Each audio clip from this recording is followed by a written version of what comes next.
Taking a little bit of a step back, first of all, and one of the key factors I think has been the level of storage for gas supplies in Europe. A lot of coverage of that this week, and the fact that it's got above 80% again. Just break down for us how important that is. To what extent could what's stored cover the needed supplies for gas in Europe over the winter months? Well, it is obviously a significant development, especially we've been managing to increase supplies at a time where demand from Asia has been relatively weak. So we've had the playing field on the LNG front a little bit to ourselves, and that helped speed up this process.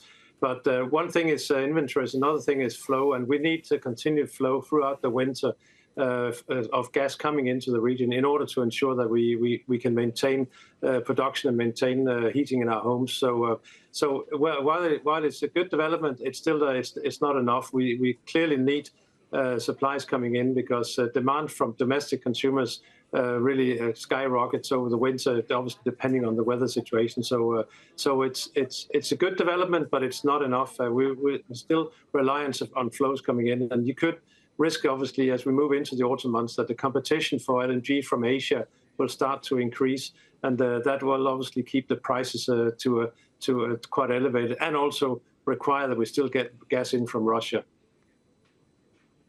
So if Russia decided to shut things down for a week or two, let's say, during the winter months, would storage be able to cover that, or is storage only enough for a matter of days?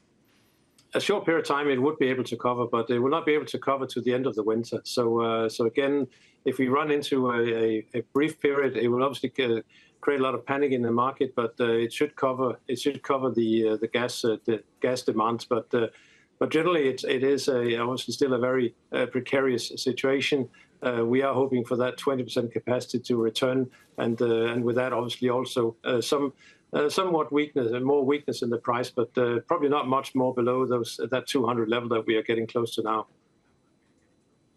What do you make about this prospect of a price cap from the G7 on oil from Russia? Is that plausible? Well, my initial answer would be no. I'm really struggling to see how it will be able to work out.